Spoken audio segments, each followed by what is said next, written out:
दोस्तों जब भी आपके पास कोई लैपटॉप होता है जिसके अंदर ऑपरेटिंग सिस्टम के रूप में यूबिंटू है, तो वहां पे उसमें आप क्या करना चाहते हैं कि यूबिंटू ऑपरेटिंग सिस्टम की जगह पर आप उसमें जो विंडो इंस्टॉलेशन करना चाहते हैं। तो दोस्तों आज के वीडियो में मैं आपको डेल इंस्पायरर की लैपटॉप की एग्जांपल लेकर बताऊंगा कि जिसमें यहाँ पे मेरे यूबिंटू ऑपरेटिंग सिस्टम है और यहाँ पे मैं इसके अंदर विंडो इंस्टॉलेशन के आपको स्टेप बताऊंगा कि आप किस तरह बिल्कुल आसान तरीके से वहां पे किसी भी लैपटॉप के अंदर जिसके अंदर यूबिंटू ऑपरेटिंग सिस्टम है उसके अंदर विंडो इंस्टॉलेशन कैसे कर सकते हैं। तो दोस्तों ये सब चीज जानने के लिए आप मेरे साथ वीडियो में लास्ट तक बने रहिए। तो देर न करते हुए शुरुआत करते हैं।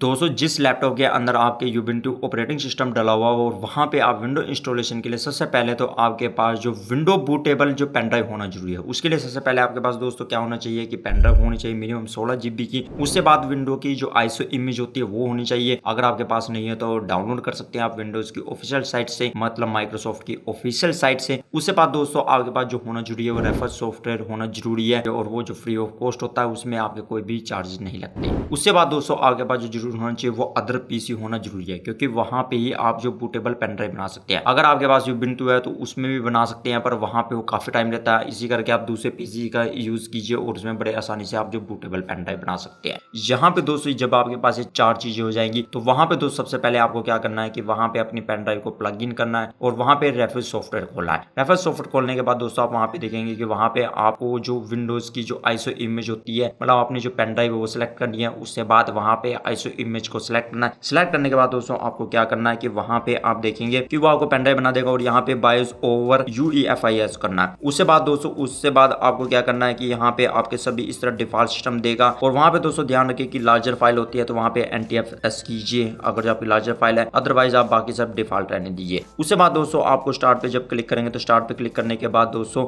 वहां पे आपको ये देख लेना है कि जो आप जिस लैपटॉप के अंदर डाल रहे हैं वहां पे जो विंडोज 11 की जो सिस्टम रिक्वायरमेंट पूरी है कि नहीं है। अगर दोस्तों वहां पे आपका जो प्रोसेसर काफी पुराना है, वहां पे TPM भी मतलब यानी कि वहां पे ट्रस्टेड नहीं है, मतलब प्लेटफॉर्म उतना नहीं है जितनी विंडोज 11 के रिक्वायरमेंट चाहिए, तो आप दोस्तों क्या कर सकते हैं उसको बाईपास करते हैं। सिंपल आप दोस्तों स्टार्ट पे जब क्लिक करेंगे, स्टार्ट पे क्लिक करने के बाद दोस्तों आप वहां पे देखेंगे कि आपको वहां पे लिखेगा remove requirements of 4 GB plus और वहां पे सिक्योर बूट और एंड TPM 2.0 ये आप करेंगे। बाकी आप कर सकते हैं कि remove requirement for online Microsoft account या फिर डिसेबल डाटा कलेक्शन भी कर सकते हैं प्राइवेसी के लिए, पर फिलहाल मैं सिर्फ इसको कर रहा हूँ क्योंकि बाकी जो ऑनलाइन में जैसे मुझे एक्टिवेट जो विंडो करनी है वो की के थ्रू करनी है तो मैं यहाँ पे नहीं करूंगा। और डिसेबल डाटा कलेक्शन है, मान लीजिए क्रैश हुआ वो आप रिपोर्ट नहीं भेजना चाहते, बाकी आप रिपोर्ट नहीं भेजना चाहते तो आप इसे डिसेबल कर सकते हैं। तो बाकी मैं इसको एज इट इज रहने दूंगा। सिर्फ यहाँ पे जो मेरी सिर्फ यहाँ पे मैं जो रिक्वायरमेंट है मतलब यानी कि TPM की और जो प्योर बूट उसको यहाँ पे मैं रिमूव कर दूंगा। रिमूव करने के बाद दोस्तों यहाँ पे क्या होगा कि वो जो है मतलब उससे बाद स्टार्ट करेंगे तो वहाँ पे पेन ड्राइव में वो जो हमारी विंडो जानी शुरू हो जाएगी और वहाँ पे काफी उसमें टाइम लगता है। उससे बाद वहाँ पे हमारी जो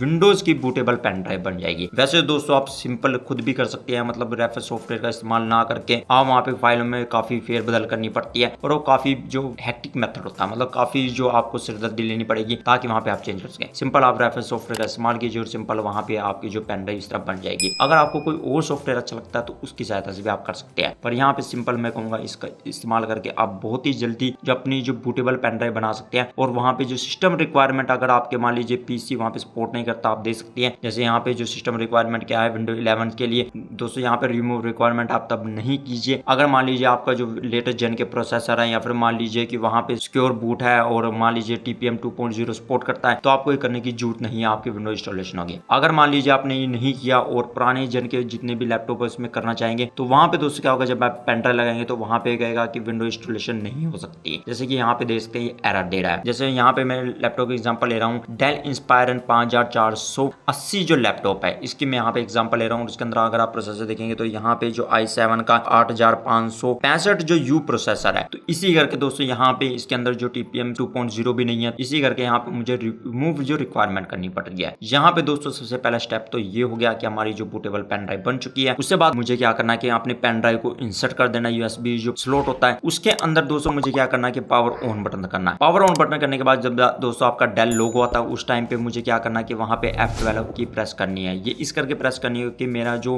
वन टाइम बूट जो सीक्वेंस होता है या मेन्यू जो होता है वो खुलता है। यहाँ पे दोस्तों जैसे आप देख सकते हैं कि मैं F12 प्रेस की कर रहा हूँ, आपको दबाते रहना। अपीयर होने के बाद एकदम से F12 आप दबाते रहेंगे तो आपका इस तरह का मेन्यू खुल जाएगा। यहाँ पे दोस्तों इसके अंदर देख सकते हैं सेटिंग है जनरल, जिसमें system information, battery, boot sequence आ चुका है। यहाँ पे दोस्तों बूट सीक्वेंस में हमें क्या करना है कि यूबुंटू जो है उस पर अनटिक कर देना। और जैसे यहाँ पे दो मेरे ऑपरेटिंग सिस्टम आ चुके हैं, जो मेरी पहली एक सॉलिड स्टेट ड्राइव है और जो मेरी सैनडिस्क की पेन ड्राइव है, इसके अंदर जो मेरी बूट एंड ड्राइव है, मतलब जो विंडोज की। तो यहाँ पे दोस्तों मैं क्या करूंगा कि इसका बूट सीक्वेंस सबसे पहले करूंगा। जैसे कि दोस्तों आप देख सकते हैं कि मैंने UEFI सैनडिस्क जो पार्टीशन है वो उसको पहले नंबर पर प्रायोरिटी दी है और दूसरे नंबर पर जो मेरे है UEFI जो मेरे नॉन वोलेटाइल मेमोरी एक्सप्रेस है उसको किया है। और पहले में जो यूबुंटू था उसको अनटिक कर दिया है। अनटिक करने के बाद जैसे बाकी दोस्तों आप देख सकते हैं कि मुझे यहाँ पे UEFI पे बूट लिस्ट ऑप्शन करना है, ना कि लेगेसी पे करना है। उसके बाद दोस्तों यहाँ पे आप सेव एंड क्विट कर सकते हो। सेव एंड क्विट करने के बाद दोस्तों फिर दोबारा आपको क्या करना है कि वहां पे जब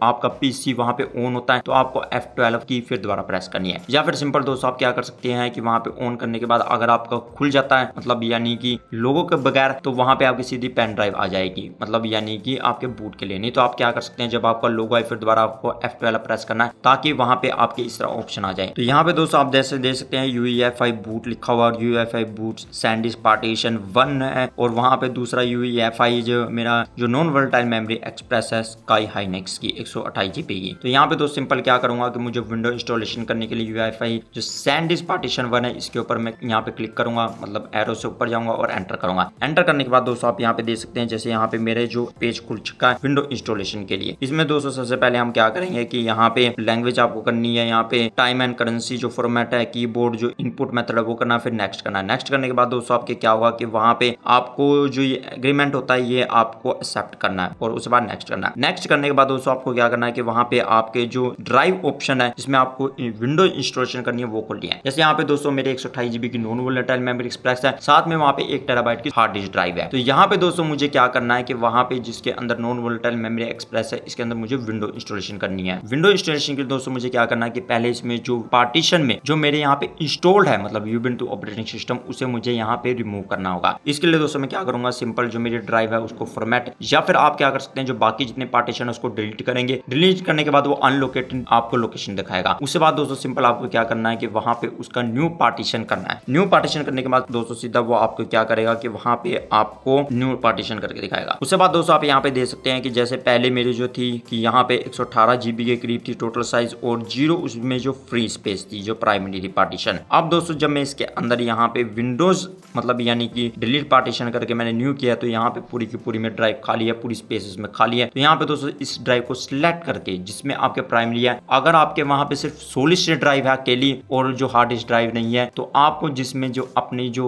विंडो इंस्टॉलेशन करनी है वो अकेले फॉर्मेट कीजिए। जैसे मैंने यहाँ पे जो फॉर्मेट कर दिया है मेरी 128 GB की पार्टीशन वाली और उसको न्यू जो वहां पे उसकी जो ड्राइव दे दिया है। उसके बाद दोस्तों जो यहाँ पे जो बाकी जो स्पेस है सिस्टम के लिए रिजर्व वो आपको एज इट इज रहने दे रही है। उससे बाद जो आपकी ज्यादा स्पेस वाली है जैसे मैंने यहाँ पे सिलेक्ट की और उससे बाद यहाँ पे नेक्स्ट कर दूंगा। नेक्स्ट करने के बाद दोस्तों यहाँ पे मेरी विंडो इंस्टॉलेशन शुरू हो चुकी है। विंडो इंस्टॉलेशन के बाद दोस्तों वहां पे देता है कि आपका जो डेस्कटॉप जो क्रिएट किया जा रहा है और वहां पे फिर आपके कहता है कि आप यूजर नेम दीजिए, उसके अंदर वाईफाई जो पासवर्ड डाल लीजिए कि विंडो अपडेट के लिए वो आप अपने हिसाब से देख सकते हैं। सेटिंग करने के बाद आपको जब बिल्कुल इंस्टॉल हो जाएगा तो आपके पीसी में वहां पे विंडो इंस्टॉलेशन हो चुकी है। जैसे कि दोस्तों मैं यहाँ पे दिखाता हूँ और यहाँ पे दोस्तों देखिए कि हमारा जो सिस्टम था सेम वही सिस्टम है। यहाँ पे देखिए इसके अंदर प्रोसेसर भी सेम है और वहां पे हमारी जो विंडोज इंस्टॉलेशन हो चुकी है। तो यहाँ पे दोस्तों आपकी इस तरह जो आप विंडो इंस्टॉलेशन कर सकते हैं। विंडो इंस्टॉलेशन के बाद दोस्तों आप क्या कर सकते हैं, विंडो को एक्टिवेट कर सकते हैं अगर आपके पास की है, नहीं तो आपके पास कोई और मेथड है उसके जरिए आप एक्टिवेट कर सकते हैं। दोस्तों यहाँ पे अगर आप जो यूबुंटू ऑपरेटिंग सिस्टम का इस्तेमाल करके वहां पे आप अपनी बूटेबल पेन ड्राइव बनाएंगे और मतलब पार्टीशन करेंगे, वहां पे काफी दिक्कत का आपको सामना करना पड़ेगा। पर यहाँ पे दोस्तों मेरे बताए स्टेप के अनुसार अगर आप चलेंगे तो वहां पे आपको जो यूबुंटू ऑपरेटिंग सिस्टम किसी भी लैपटॉप या डेस्कटॉप पीसी में डला हुआ है तो उसके अंदर बड़े आराम से विंडो इंस्टॉलेशन कर सकते हैं। तो दोस्तों इस कमाल की इन्फॉर्मेशन जानने के लिए आप मेरे साथ वीडियो में लास्ट तक बने रहे, इसके लिए धन्यवाद। तो दोस्तों अगले वीडियो में फिर मिलता हूं एक नई वीडियो के साथ, तब तक के लिए नीचे सीखते रहिए और आगे बढ़ते रहिए।